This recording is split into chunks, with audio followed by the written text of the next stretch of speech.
It's no secret that as we get older, our bodies need extra care. That's especially the case for millions of people in our country who suffer with arthritis. But there's hope, especially for those who need hip replacements. MidState Medical Center uses state-of-the-art technology and advanced techniques to help people get back to their active lifestyles. Here to talk to us about the procedure are Dr. Paul Zimmering, an orthopedic surgeon from MidState Medical Center, and his patient, Janice Basil, who underwent hip replacement surgery back in 2012. Thank you so much for being here. Doctor, let's start with you. How common are hip problems in Connecticut and America? Well, in the United States, there are 43 million people who have physician-diagnosed arthritis. It's in various joints. A good deal of that is in the lower extremities, the hips and the knees, to the point where people have undergone total hip replacements about 200,000 times each year in the United States. Wow, so it's a big problem. It affects a lot of people. Doctor, when would you tell a patient to start considering the procedure? Most patients come in with fairly classic symptoms of pain, either in the front or the side of their hips. It can radiate down the front of their thighs. Their complaints are usually they have difficulty with stairs, they have difficulty getting out of a chair. One of the classic symptoms is they're unable to lift their leg to put on their shoes and socks. Yes, I'm actually familiar with that. I'm going to have to go through the procedure myself at some point. Janice, tell me your story. When did you start having pain and you realized this was going to be a problem? Well, it had started probably a year or two before it really got bad, that I was starting to limp and had difficulty bending down to pick up something or to do the stairs. And it gradually got worse. And then I had gone to the doctor and found out that I had bone on bone, and that was preventing me from doing all of this. And it's so and it painful, was arthritis, right? yes. It affects almost everything that you do. Yes. Doctor, tell me the procedure. How does it, on layman's terms, I suppose, so our viewers at home can understand too? Probably the easiest way is to use this model that I have here. The problem that we have is that the joint becomes arthritic. All of our joints are covered with cartilage over the bone. There's a cartilage surface on the socket of our hip, and there's a cartilage surface on the ball of our hip. We have a ball and socket joint that allows the leg to move freely. What happens in arthritis is that the cartilage surface wears away.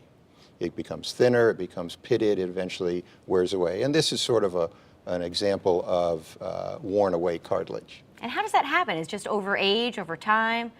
The vast majority of people, it's simply wear and tear. We call it osteoarthritis. There are people who have hip problems either from a trauma to the joint or from a congenital problem, but those are less frequent than the simple wear and tear problem. Okay. So the idea of the surgery is to replace the socket and replace the ball. And what we do is, whether you go through an approach in the front of the hip, the side of the hip, or towards the back of the hip, the idea is to take out the arthritic ball, and we cut the bone just below that and remove the arthritic ball. Okay. And then we remove the arthritic socket with a special type of instrument that reshapes the socket. So we have... So you have to replace it with something, though. We certainly do. And so what we do is we replace the socket with a component that is metal on the outside and has a plastic liner on the inside. There are two pieces. These are molded together, but they're put in separately. And we put that in where the socket used to be. So now we have a smooth surface here. And we need to match that.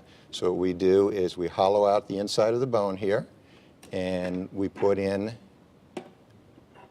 a stem for which the ball can sit on.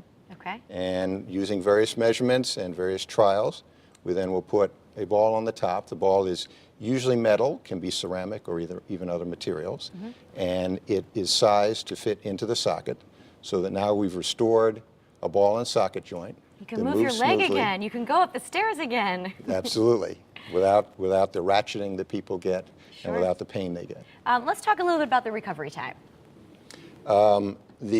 Most people are in the hospital for 3 days. Nowadays we get people up the day of surgery and start them walking. You get them really? Absolutely.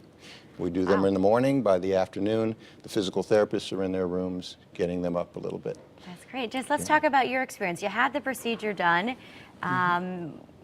you had to listen to your physical therapist, I'm assuming. Of course. A And little like bit of work doctor along the said, way. they did take us up and out of bed early. And so your therapy started before you even left the hospital. Okay. And then you go to a convalescent home or a therapy place and you stay for about a week. And they do your therapy about twice a day. Let me ask you, what could you do now that you couldn't do before? Oh, the stairs. Yeah. And even reaching up or reaching down to pick something up, you don't have that ratchet feeling in your hip and no pain. And you could go run a marathon now, right? Doctor, I just want to ask you a little bit about MidState Medical and how you kind of separate yourself from the other hospitals. Well, I think it's the entire gamut of how we take care of the patients. Even before they come in for their surgery, they have an educational time at the hospital where they meet with physical therapists, nurses, social workers, in a class with other people who are undergoing their total joints, so that a lot of their questions and concerns are taken care of even before they come for surgery. Sure, that's important. The day they come for surgery, we have a dedicated team of nurses and technicians who take care of them. All the total joints at MidState Medical Center are done by board-certified orthopedic surgeons, and they care for you through your entire stay with the assistance of physician's assistants. Through the postoperative course, which is usually 3 days in the hospital, you're in your private room on our orthopedic pavilion, cared for by nurses who have years of experience taking care of our total joint patients. Sure. We have physical therapy right on the floor. It's done in your room. It's done there on the great. floor.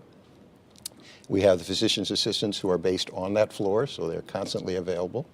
And during your stay, which is typically about 3 days, we have our social workers who are also based on that floor, working with the patients to seamlessly integrate them into their post-hospitalization care. Very good. So you're kind of taken care of every step of the way. Unlike Janice's experience, the national trend now is for people to go directly home after their total knees or their total hips.